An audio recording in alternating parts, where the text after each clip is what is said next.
To begin assembly, unlatch the top latches of the BlueMed container and remove the lid of the container or remove the screws from the top of the wood crate.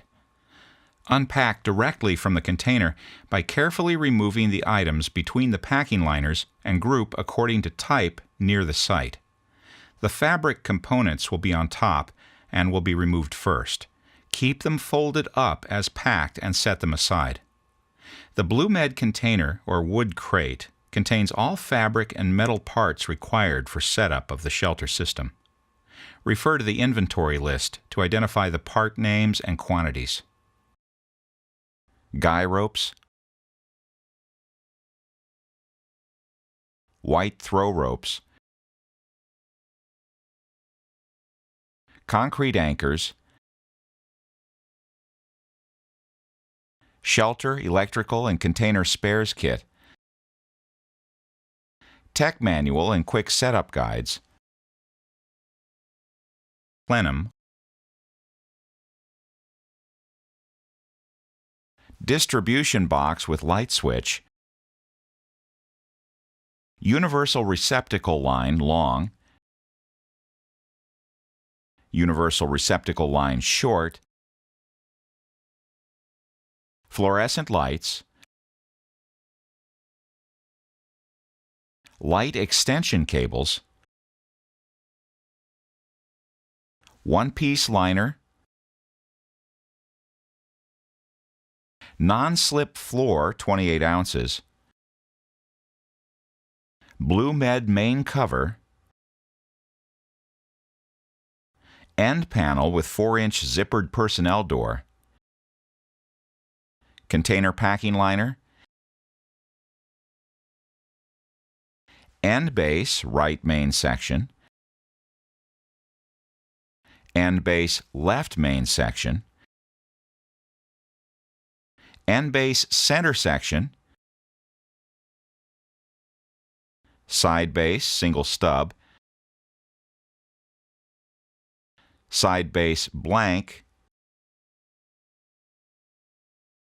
upright end brace, mid purlins, end purlins yellow, start purlins red,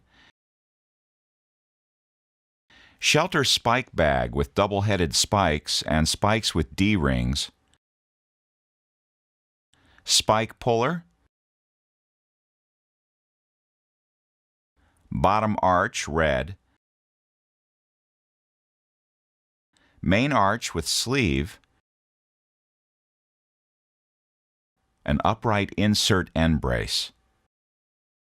When the containers have been emptied, relatch for storage. The container should be stored in this manner until needed again.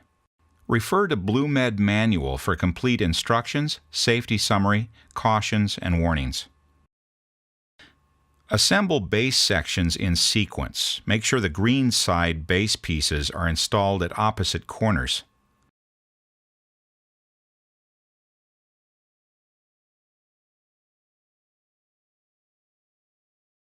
Position all base pieces with base hooks facing out and down. Slip all sections completely together and secure with lanyard pins. Align the assembled base sections until they are approximately straight. Unfold the non-slip floor with the black side facing down. Starting at the corners, slip the floor cutouts over the base stubs.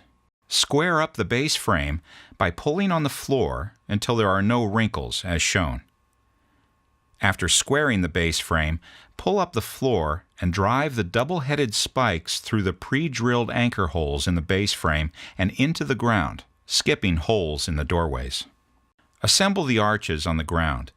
There are 4 arch sections per arch, 3 sections with stubs and purlin sleeves on one end, and 1 arch section with no stubs color-coded red.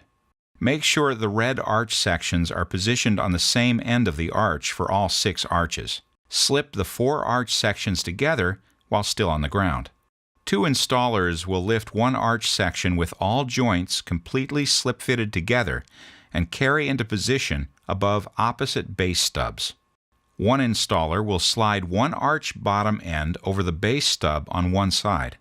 While holding the arch firmly, the other installer will push the other end down onto the opposite base stub. Repeat procedure until all remaining arches are assembled onto the base. All bottom arches without stubs color-coded red must be on the same side of the shelter. Start with yellow-coated purlins on one end and work toward the other end where red end purlins are secured. First, insert the yellow end of the purlin into the purlin sleeve on the end arch and pin. Pins should be inserted from top to bottom on the lower purlins and from side to side on the upper purlin. When installing purlins, position one person on a ladder and two on the ground. Insert the 3 purlins for each bay simultaneously to make assembly easier and faster. Purlins are slipped into purlin sleeves on the arches and pinned. Mid-purlins are inserted through the sleeves and pinned purlin to purlin. Finish purlin installation with the purlins color-coded red in the last bay of the shelter. Insert the upright insert into the top of the upright. Pay attention to the instructions stenciled on the uprights. The opening of the J-hook on the insert should face toward the lettering. Lift the upright and slip the insert hook over the arch. The hook at the top should have its open end facing inside the shelter. Finish by placing the upright down onto its base stub. Lay out end panel with zipper entry at one end of the shelter with the white side facing up.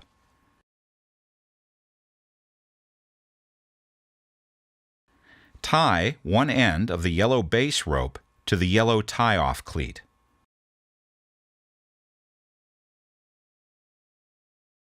Stretch the other end of the yellow base rope tight and secure it to its yellow tie-off cleat.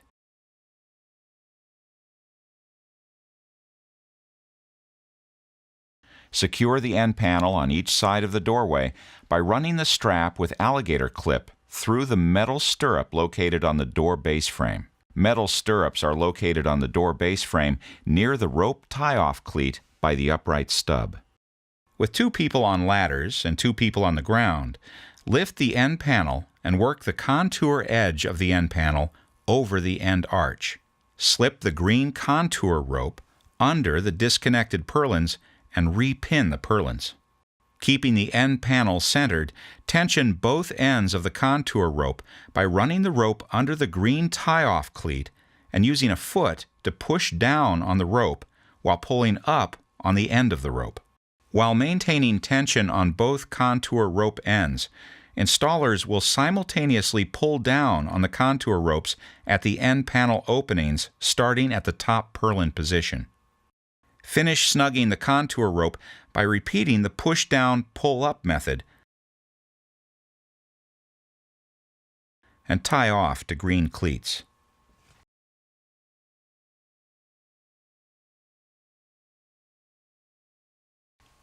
Ensure the shelter uprights are aligned with the end panel upright flaps and secure the end panel to the uprights using the flaps with hook and loop fasteners. Using the hook tool, secure the end panel base rope to the base hooks.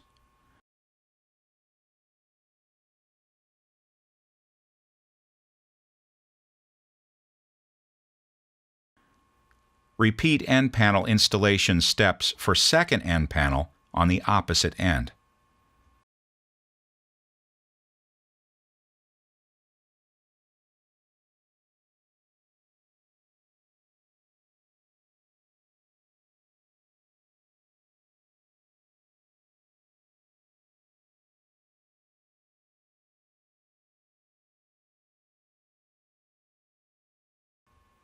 Roll up zippered end panel to the inside.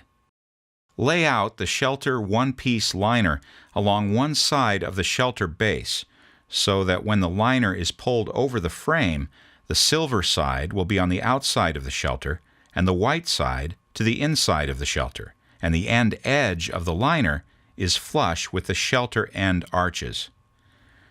Throw over white pullover ropes. Snap them to the black straps sewn into the edge of the liner. With 4 people pulling in unison, pull the liner over the frame until the edge of the liner meets the base frame. Take care not to overpull. Attach ends of liner to the end panels by sealing the hook and loop on the face of the liner to the hook and loop sewn to the end panel. Attach the opposite end of the liner to the end panel using the hook and loop sewn to both the liner and end panel. Ensure that the arch sleeves on the white side of the liner are aligned with the shelter arches. With 1 person on a ladder on the inside of the shelter, wrap the liner arch sleeves around the interior arches. Secure the hook and loop flaps of the arch sleeves to each other. Begin at the top and work down each side. Securing the arch sleeves below the lower purlins should be completed later, after installation of the electrical outlets, so that the cables can be tucked behind the sleeves. Lay out the main cover along one side of the shelter. When the cover is pulled over, the ground flaps will be on the outside of the shelter, and the black side should be towards the inside of the shelter. Tie off one end of the silver cover base rope to the silver tie-off cleat.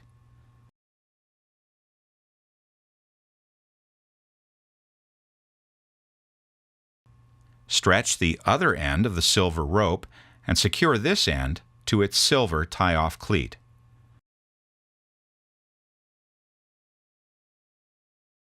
Throw the 4 white throw ropes over the shelter frame. Attach the 4 throw ropes to the 4 black nylon pullover loops located along the base edge of the cover. 4 people should pull in unison on the pullover ropes. Secure the silver base rope on the second side of the unit in the same manner as the previous base rope.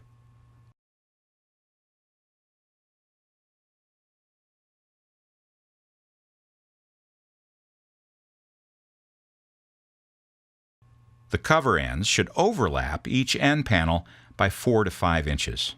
Ensure the overlap of the cover is the same at each end of the shelter.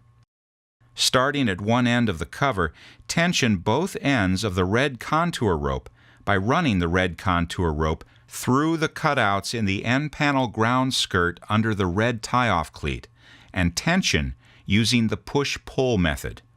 Once the cover is tensioned securely, tie off the red ropes to the red cleats.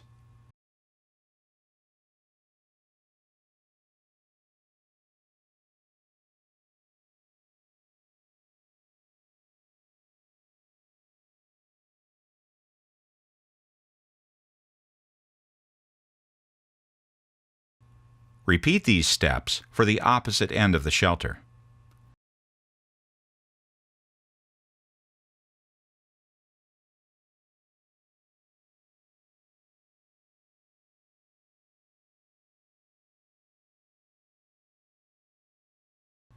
The cover is properly positioned on the shelter frame when the center of the silver base rope cutouts are centered on the base hooks along the shelter base, and the guy rings are positioned directly on top of the arch frame members. Using the hook tools, secure the silver base rope along each side of the cover to the base hooks.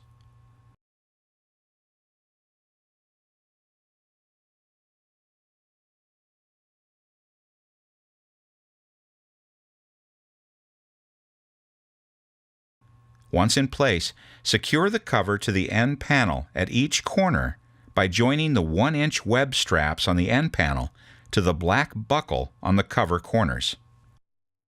Lay out the straight section of the plenum on the shelter floor using the center purlins. Roll back the vent covers and attach using the hook and loop fasteners. With 1 person on the ladder and using the hook and loop straps, attach the plenum to the center purlins. Connect the elbow section to the supply duct from the ECU or air conditioner. Take available hook and loop strap or string and attach it to the side purlin to prevent the plenum from blocking the end panel window. The BlueMed power distribution box is installed on the upright pole adjacent to the 16-inch air conditioner return inlet. Place the BlueMed power distribution box approximately 4 feet high and fasten it to the upright pole with the supplied pin. Facing the distribution box, run the first receptacle line number 2 along the farthest 2 arches. Receptacle lines should be passed through the wire loop at purlin height to hold them in place. Tuck the receptacle line inside the liner arch sleeve along the arch and seal liner sleeves over receptacle line with receptacle outlets hanging out.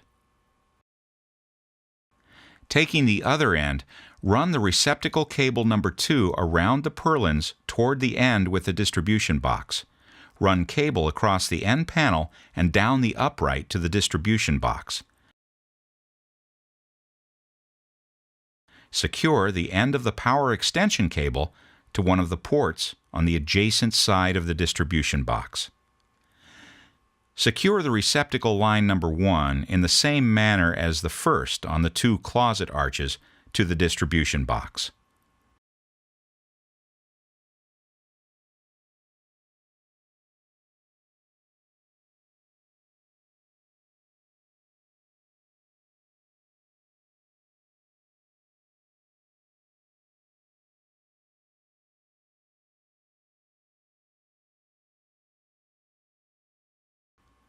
Install receptacle lines 3 and 4 in the same manner as 1 and 2 on the opposite side of the shelter.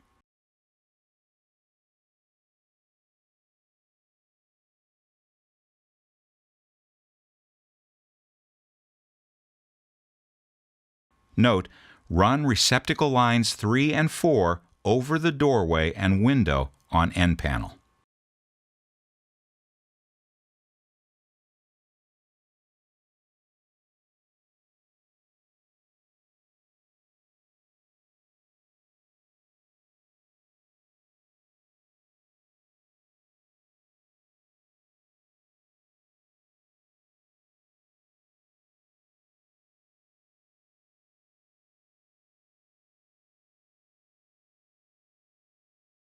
Position a fluorescent light in each bay of the shelter along both sides of the structure, with male plug ends facing the distribution box. Attach the lights to the lower purlins by securing a hook and loop strap around the light, the purlin, and the receptacle cable at each end of the light.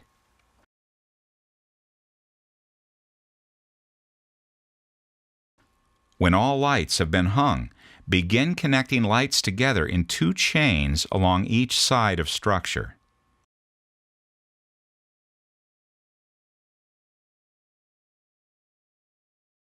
Attach the light extension cable to the light string and run cable to distribution box in the same manner as the receptacle line extension. Connect the lights to the port labeled Lights on the top of the distribution box.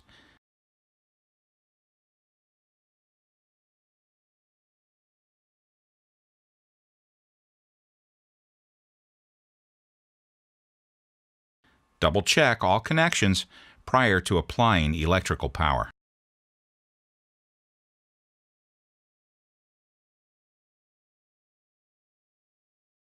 Guy O-rings are located on the cover in relative position to the arches beneath.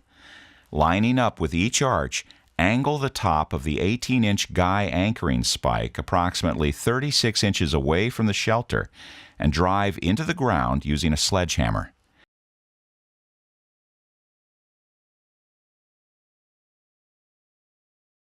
Snap the end of the guy ropes with tension bar to the guy loops on the cover. Snap the other end of the guy anchor spike and pull down on the tension bar to tension line.